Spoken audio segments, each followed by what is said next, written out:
Hey guys, it's Jake and welcome to the video. And if you're unaware, Graham Stephan, the godfather of financial YouTube channels, posted recently that he was looking for a script writer or to see some sample scripts, and I wrote a script which I think is pretty good, so I figured I might as well use it. And now if you see areas of improvement, then leave me a comment. But if you like the channel, then consider subscribing or tapping that like button. That is enough of all of that. Let's dive into the actual video. What's happened, if this was a sitcom, Jerome Powell would be standing behind the bar and semisonic closing time will be playing over the speakers as people stumble out. Jay Powell would then slowly stroll over to flip on the interest rate switch, effectively ending the party. Not before he makes you smash the like button for the YouTube algorithm. That's not something that I do, so I had to write that in there. Yes, it's true. If you aren't aware, home mortgage interest rates are rising at the fastest rate they have since 1994. Somehow that hasn't stopped home buyers, as Zillow home data shows that homes have sold faster in the past week than the week prior. Home buyers aren't getting totally discouraged, even though the average mortgage percentage of the household income has risen from 24% back in December to 31% most recently, which is data that I got from Black Knight, which is a mortgage and technology data company, and that percentage is the highest it's been since 2007. There's even a story about a house in Virginia that sold with 5 all-cash offers for $850,000, and there was a squatter living in the basement, but more on that later. This has led a Realtor.com economist to say that we're skating close to another bubble because over the past 12 months, U.S. home prices have risen 19.2%. For comparison, in the years leading up to the 2008 home crash, the biggest 12-month jump was 14.5%. CoreLogic now considers 65% of homes in America to be overvalued. That overvalued label was given to every metropolitan area in Arizona, Florida, Texas, and Nevada. This has caused there to be great uncertainty in the housing market. So let's discuss whether there's going to be another 2008 style home crash. Will home prices begin to drop? Should you sell your real estate? So let's dive into the data and take a look. Throughout this video, I'll be using footage from Skopje, North Macedonia. Before we dive into today's market, we need to get a better understanding of how interest rates have impacted home prices in the past. Economists say that higher mortgage prices can reduce demand from home buyers, and average home prices, which have been soaring at about 20% per year, could at least rise at a slower pace. And if you're wondering why, rising real estate interest rates make it difficult to buy and sell homes. Let's say Graham wants to buy a home for $400,000 with a 30-year fixed mortgage at 4%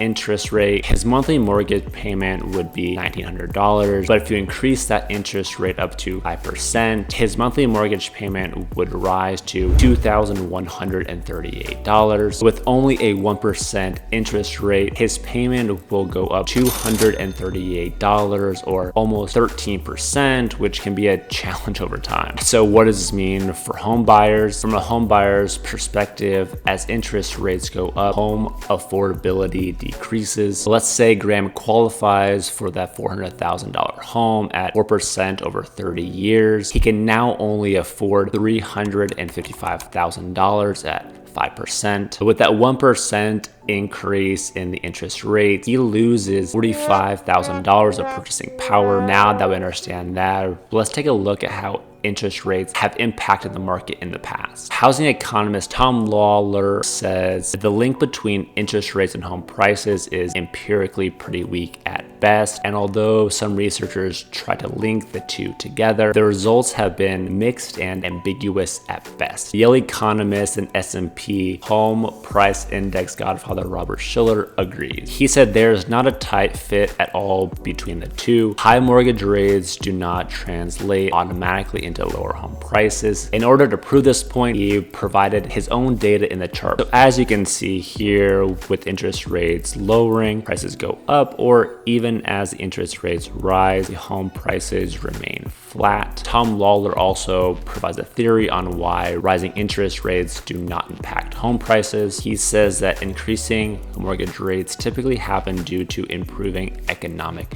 conditions and or rising inflation expectations, even though an increase in interest rates should drive down home price. Other factors in the economy that generally accompany these rising interest rates usually prevent that from occurring. Does any of that sound like what's going on right now? And that's when we seamlessly transition into talk about what's going on currently. The Dallas Fed researchers were blunt with their assessment by saying U.S. home prices are again becoming unhinged from fundamentals. But even if we were in a housing bubble, the Dallas Fed researchers don't think that we will repeat a 2008 style home crash because the home buyers are in a much better space. First, millennials and Gen Z will keep the market strong. There's data that shows a decrease in mortgage applications, fewer refinances, fewer home tours, and even fewer Google searches, which can be signs that home buyers are waiting on the sidelines this spring. Not to mention mortgage applications for a purchase rather than a refinance fell 10% during the week ending March 25th compared with that same week in 2021, according to the Mortgage Bankers Association. This may mean we have less people looking for homes, but the market is still very hot. As Zillow economist Nicole Bouchard said, homes are on and off the market in 11 days on average, and sales volume is higher now than pre-pandemic, even with a record low inventory. This competitive market continues to drive home prices higher and higher. The buyer pool remains strong as most people trying to buy their first home are under the age of 40 years old, which means the buyer pool is deep. It indicates that we could have more demand. Secondly, supply can't keep up with demand. They say the supply-demand imbalance is one of the reasons that the prices have gone so high. And according to Statista, starting in the 1970s through 2009, there were over 12 million homes built in the United States. But following the housing crash, that number was cut in half to 6.9 million from 2010 to 2019. This left a lack of supply across the United States. Third, unlike 2008, people are less likely to default on their mortgages. Today, more than 76% of borrowers have a credit score above 760. Lending standards have increased, and so has homeowners' equity. At the height of the housing crash in 2008, U.S. homes were spending 7.2% of disposable personal income on mortgage debt payments, and as of the fourth quarter 2021, that figure is just 3.8. And all those subprime mortgages are less of a worry these days with the Dodd-Frank Act of 2010. Fourth, rising interest rates increase the chances we won't go in a recession. A research done by the Federal Bank of San Francisco shows that over the last 140 years of macroeconomic data, that lower interest rates actually coincide with house price bubbles with a higher likelihood of a financial crisis. We were used to lower interest rates, but we have seen these previous interest rates in 2018, 2011, and 2010. Prior to 2009, we had never seen home mortgage rates under 5%. Number 5, most predictions have home prices increasing, not slowing. For instance, the Mortgage Bankers Association predicts a 4.8% increase. Realtor.com predicts a 2.9% increase, while Zillow apparently never left the J-Pow party and predicts a 14.9%, and that's what you call a callback joke for those people keeping a score at home. Given all this information, you may be wondering what I'm gonna do with my properties that I'm gonna hold, and I'm gonna try to buy even more if I can. I think long term prices will come down a little bit or even stay steady, but I do think that there is a lack of supply, and I would want to be able to get those because I only see them going up in prices. Personally, I'm in Phoenix, Arizona, which is one of the hottest markets in the US, and with the lack of building, I think that they're trying to catch up with building more condos and apartments, and so that's what all I see being built when I drive around. And I think long term you will have a premium on homes because as people grow older, have kids, I do think that there is some advantage to having larger space, to having your own yard, and those kind of